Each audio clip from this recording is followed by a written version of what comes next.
ओम शांति। 11 जून 2021 के बाबा के महावाक्य हैं। मीठे बच्चे, तुम अभी सच्चे सच्चे राजयोगी हो। तुम्हें राज ऋषि भी कहा जाता है। राज ऋषि माना ही पवित्र। आज की मुरली का प्रश्न है, तुम बच्चे मनुष्यों को माया रूपी रावण की दलदल से कब निकाल सकेंगे? उत्तर है, जब तुम खुद उस दलदल से निकले हुए होंगे।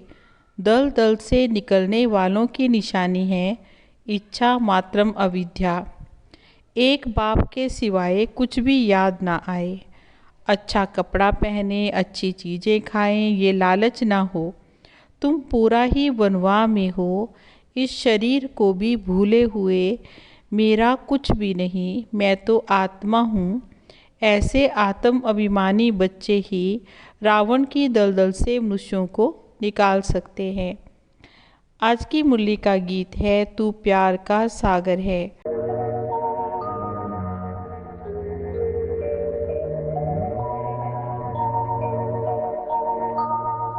तू प्यार का सागर है, तू प्यार का सागर है।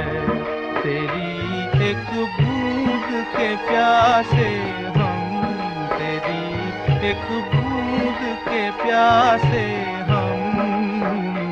लौटा जो दिया तूने, लौटा जो दिया तूने।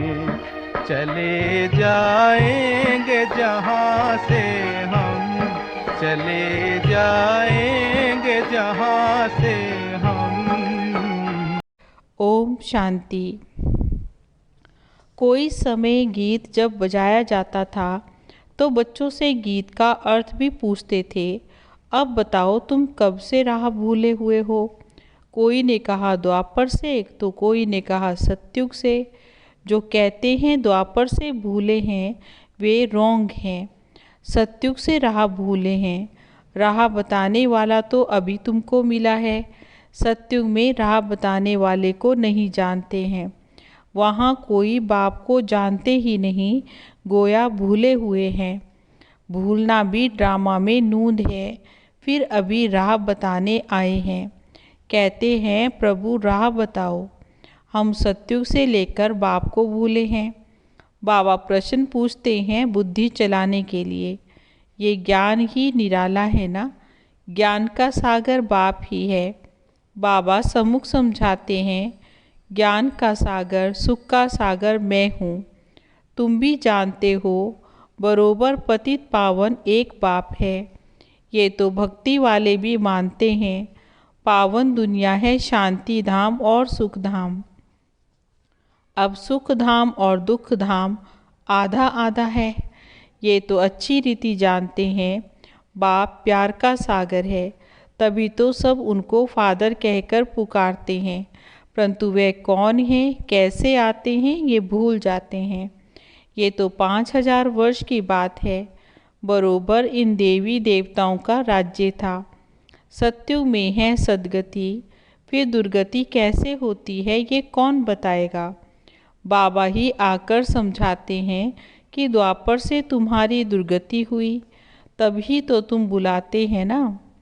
तुम समझते हो ये कोई नई बातें नहीं हैं। बाबा कलप कलप आते हैं।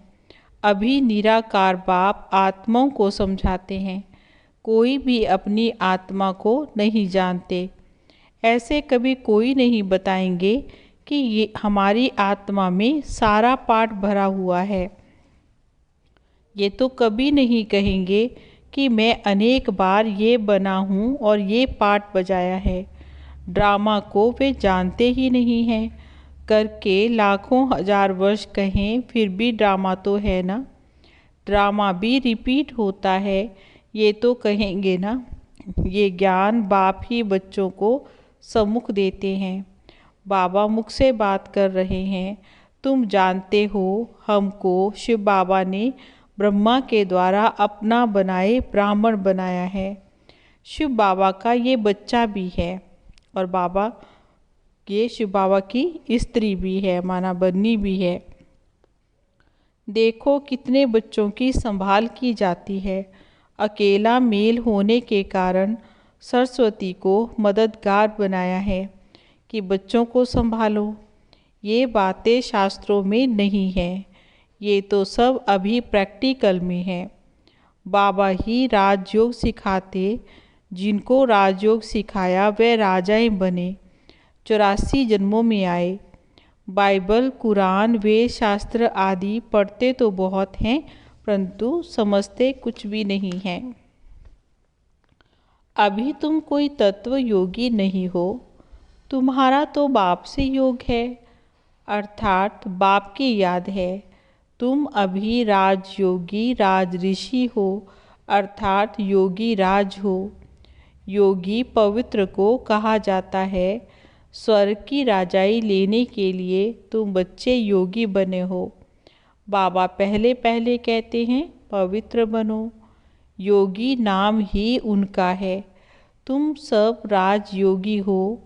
ये तुम ब्रह्मा मुख वंशावली ब्राह्मणों की बात है। तुमको बाबा अभी राजयोग सिखा रहे हैं तो तुम स्टूडेंट हो गए ना। स्टूडेंट को कभी टीचर भूलेगा क्या?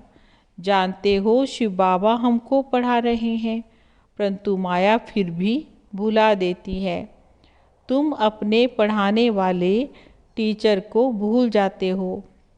भगवान पढ़ाते हैं ये समझेंगे तब तो नशा चढ़ेगा। स्कूल में ICS पढ़ते हैं तो कितना नशा रहता है।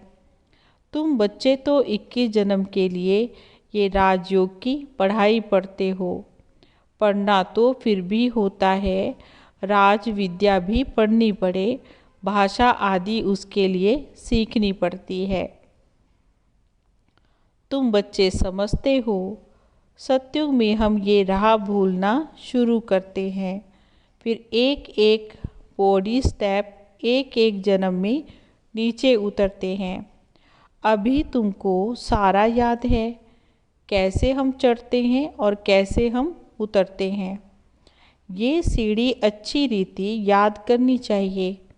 अब 84 जन्म पूरे हुए हैं, अब हमको जाना है तो खुशी होती है।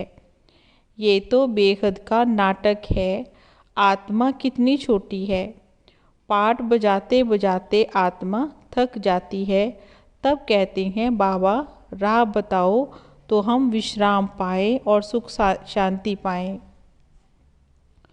तुम सुख धाम में हो तो तुम्हारे लिए वहाँ सुख शांति भी है। वहाँ फिर कोई भी हंगामा नहीं होता है। आत्मा को शांति है और शांति के 2 स्थान होते हैं।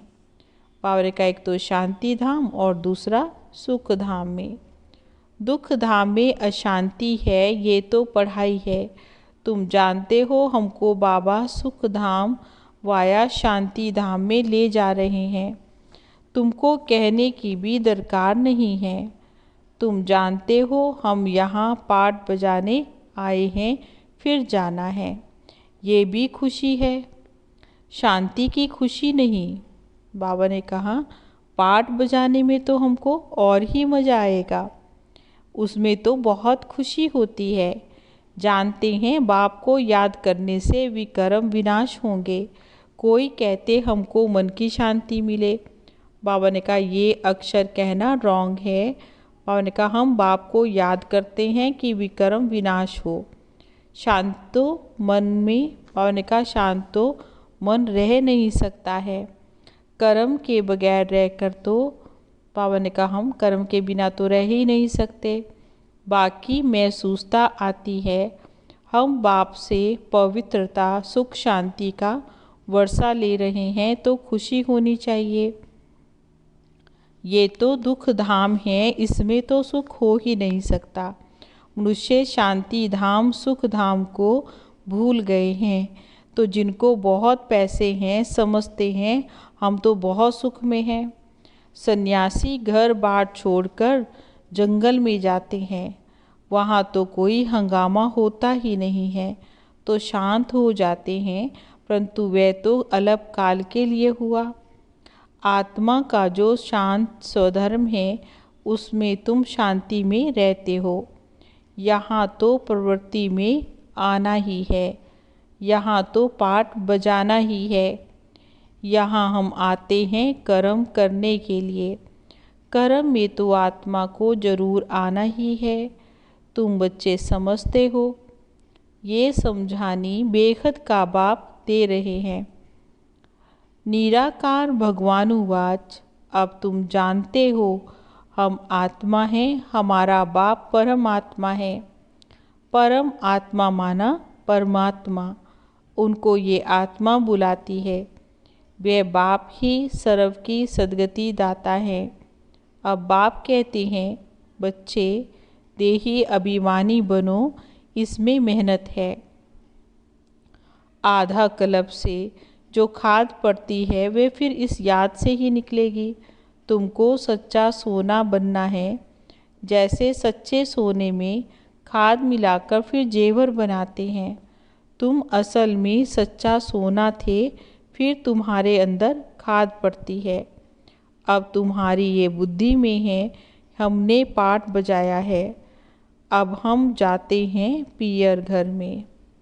जैसे विलायत से जब पियर घर लौटते हो तो बड़ी खुशी होती है। तो बाबा ने कहा, तुम्हें भी ये खुशी है। तुम जानते हो बाबा हमारे लिए स्वर्ग लेकर आए हैं। बेहद के बाप की ये सौगात है, बेहद की बादशाही अर्थात सद्गति। सन्यासी लोग मुक्ति की सौगात को बहुत पसंद करते हैं। कोई मरता है तो भी कहते हैं स्वर्गवासी हुआ। सन्यासी कहेंगे ज्योति जो समा गया, जिसमें फिर सब मिल जाएंगे। वह तो रहने का स्थान है जहाँ हम आत्माएं रहती हैं। बाकी कोई ज्योति या आग थोड़े ही है जिसमें सब मिल जाए। बाबा ने कहा, ब्रह्म तो महतत्व है जिसमें आत्माएं रहती हैं। बाबा भी वहाँ रहते हैं, वह भी बिंदी है। बिंदी का किसी को साक्षात्कार हो तो समझ नहीं सकेंगे। बच्चे बहुत कहते हैं बाबा याद करने में दिक्कत होती है, हम बिंदु रूप में कैसे याद करें। आधा कल्प तो बड़े लिंग रूप को याद किया। वह भी बाप समझाते हैं कि बिंदी की पूजा तो हो ना सके, फिर इनका मंदिर कैसे बनाएंगे। बिंदी तो देखने में भी नहीं आएगी, इसलिए फिर बड़ा शिवलिंग बनाते हैं। बाकी आत्माओं के शालिग्राम तो बहुत छोटे छोटे बनाते हैं, अंडे मिसल बनाते हैं। कहेंगे पहले ये क्यों नहीं बताया कि परमात्मा बिंदी मिसल है। बाप कहते उस समय ये बताने का पाठ ही नहीं था। अरे तुम ICS शुरू से क्यों नहीं पढ़ते हो। बाबा ने कहा ICS पढ़ते हैं तो उसको शुरू से क्यों नहीं पढ़ते, क्योंकि पढ़ाई के भी कायदे होते हैं।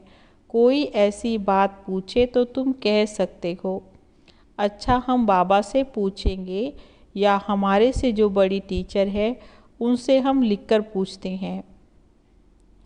बाबा को बताना होगा तो बाबा बताएंगे, वह कहेंगे आगे चलकर समझ लेंगे।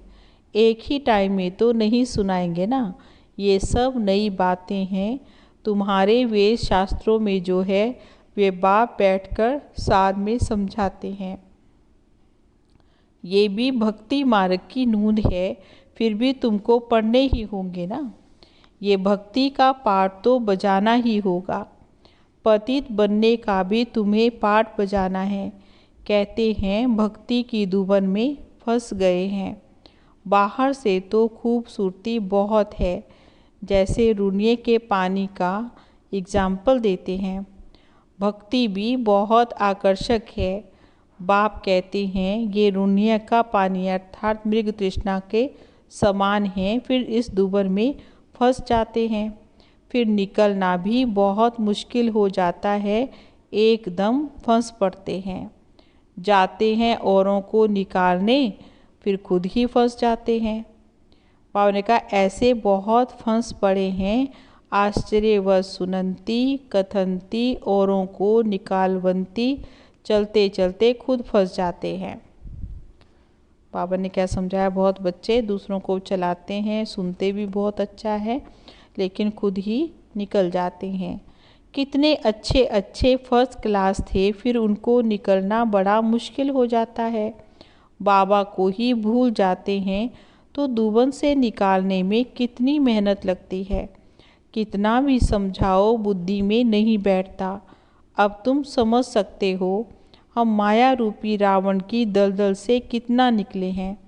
जितना जितना निकलते जाते हैं उतना उतना खुशी होती है। जो खुद निकला होगा उनके पास शक्ति होगी दूसरे को निकालने की। बाण चलाने वाले कोई तीखे होते हैं, कोई कमज़ोर होते हैं। भील और अर्जुन का भी मिसाल है। अर्जुन साथ रहने वाला था ना। अब बाबा ने कहा अर्जुन एक को नहीं, जो बाप के बनकर बाप के साथ रहते हैं उनको कहते हैं अर्जुन। साथ में रहने वाले और बाहर में रहने वालों की तो रेस कराई जाती हैं। भील अर्थात बाहर रहने वाला देखो तीखा चला गया। दृष्टांत तो एक को का ही देते हैं, बात तो यहाँ बहुतों की है। तीर तो ये ज्ञान का है। बाबा ने कहा ये तीर कौन सा है, ज्ञान का है। हर एक अपने को समझ सकते हैं। हम कितना बाप को याद करते हैं और कोई की याद तो नहीं आती है। अच्छी चीज़ पहनने या खाने की लालच तो नहीं रहती। यहाँ अच्छा पहनेंगे तो वहाँ फिर कम हो जाएगा। हमको तो यहाँ वनवाह में रहना है। बाप कहते हैं तुम अपने इस शरीर को भूल जाओ। ये तो पुराना तमो प्रधान शरीर है। तुम स्वर्ग के मालिक बनते हो। इच्छा मात्रम अविद्या। बाप कहते हैं तुम यहाँ जेवर आदि भी नहीं पहनो।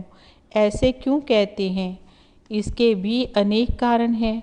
कोई का जेवर गुम हो जाएगा तो कहेंगे वहाँ बीके को देकर आई होगी, और फिर चोर चकार भी रास्ते चलते छीन लेते हैं।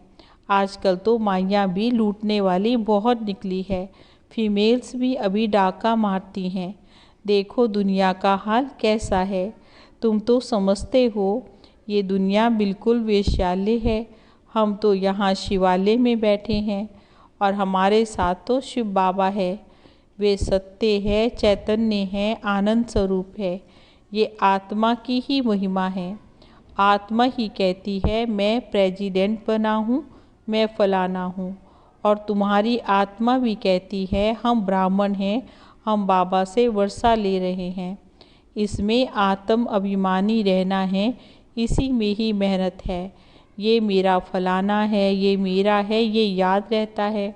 हम आत्मा भाई भाई हैं, फिर ये भूल जाते हैं। यहाँ मेरा मेरा छोड़ना पड़ता है। मैं आत्मा हूँ, इनकी आत्मा भी ये जानती है। बाबा समझा रहे हैं मैं भी सुनता रहता हूँ। पहले मैं सुनता हूँ, भल मैं भी सुना सकता हूँ, परंतु बच्चों के कल्याण अर्थ कहता हूँ। तुम सदा समझो कि शिव बाबा समझा रहे हैं। विचार सागर मंथन करना तो बच्चों का काम है। जैसे कि तुम करते हो वैसे मैं भी करता हूँ, नहीं तो पहले नंबर में कैसे जाएंगे। लेकिन अपने को गुप्त रखते हैं। अच्छा मीठे मीठे सिकिलदे बच्चों प्रति माता पिता बाप दादा का याद प्यार और गुड मॉर्निंग। रूहानी बाप की रूहानी बच्चों को नमस्ते। हम रूहानी बच्चों की रूहानी बाप दादा को नमस्ते नमस्ते नमस्ते जी। गुड मॉर्निंग बाबा। धारणा के लिए मुख्य सार है मेरा मेरा सब छोड़ अपने को आत्मा समझना है। आत्म अभिमानी रहने की मेहनत करनी है। यहाँ बिल्कुल वनवाह में रहना है। कोई भी पहनने खाने की इच्छा से इच्छा मात्रम अविद्या बनना है।